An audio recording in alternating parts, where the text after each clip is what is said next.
Morning, good afternoon, good evening दोस्तों। Kevin sir back from personal tutors, standard 9th civics playlist आप लोग देख रहे हैं। चैप्टर है डेमोक्रेटिक राइट्स, टॉपिक है पर्सनल लिबर्टी। हमारे देश में हमने बहुत सारी बातें सुनी है। एक इंसान को पर्सनल लिबर्टीज बहुत दी गई है, उनके पर्सनल राइट्स बहुत हैं, हक बहुत हैं, उनको उनकी लाइफ जीने के पूरे अधिकार दिए गए हैं। ये पर्सनल लिबर्टी होती क्या है?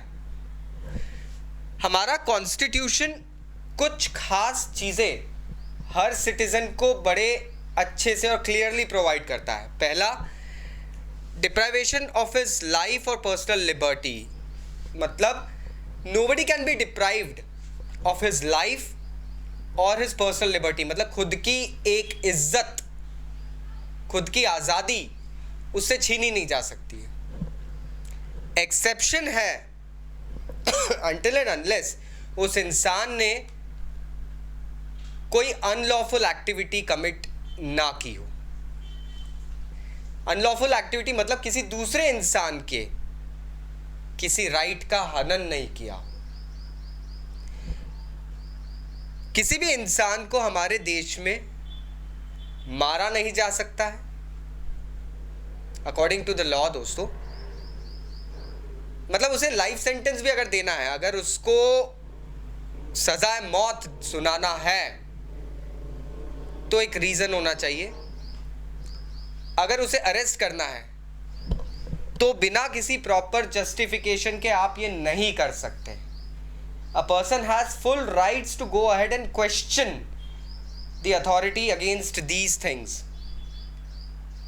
किसी को सजा देना है तो इनफैक्ट उस पर्सन को पूरा हक है कि वो डिस्ट्रिक्ट कोर्ट से लेके हाई कोर्ट से सुप्रीम कोर्ट तक और फाइनली प्रेसिडेंट के पास तक अपनी प्ली को भेज सकता है। ये पावर हमारा कॉन्स्टिट्यूशन प्रोवाइड करता है। In the same way a person can not be arrested by any police officer without any consent और विदाउट एनी क्वेश्चन, जब तक उसने कोई क्राइम नहीं करा हो जो कि लॉ की नजर में क्राइम नहीं है।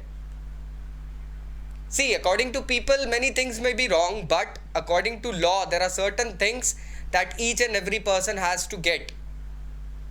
Even a person accused of a crime has a life, and he, according to the constitution, has to be fairly treated.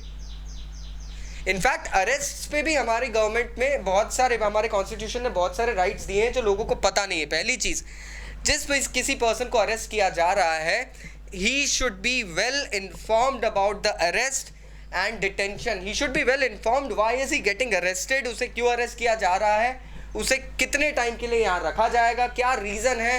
उसके परिवार वालों को, किसी को तो इन्फॉर्मेशन पहुँचानी चाहिए, because until unless you don't do that, आप सीक्रेटली किसी को ऐसा नहीं कर सकते। एवेजिव मेजर होगा ये। If in case the person is really arrested, he has to be produced in front of the honorable judge within 24 hours. Within 24 hours of the arrest दोस्तों, जो प्रॉबेबली बहुत मुश्किल से होता है। अगर सैटरडे आ गया तो फिर आप भूल जाइए, Saturday then half day, Sunday then Monday, अगर हॉलीडे रहा तो ट्यूसडे। ये एक टैक्टिक होता है। Anyways I am not going into that term, but still मैं आपको बता रहा हूँ 24 आवर्स के अंदर a person has to be produced in front of the honourable जज and the person who is arrested has full rights to go ahead and consult or engage an advocate in his defense. अपनी बचाव के लिए किसी भी person को जिसे arrest किया गया है, जिस पे कोई जुर्म साबित नहीं हुआ है, वो मुल्जिम है, वो मुजरिम नहीं बना है, तो उस पर्सन को पूरा हक दिया जाता है that he can go ahead and engage a lawyer in case उस पर्सन के पास इतने सोर्सेज नहीं है, रिसोर्सेज नहीं है कि वो लॉयर को हायर कर सके या फीस दे सके, तो government is the one that should go ahead and provide him a lawyer from their behalf. So personal liberty का टॉपिक आई गेस आपको समझ में आ गया होगा, क्या क्या पावर्स दिए गए एक इंसान को अपने बचाव के लिए। स्टिल डाउट्स है तो कमेंट बॉक्स में लिखिएगा ज़रूर। Bye bye.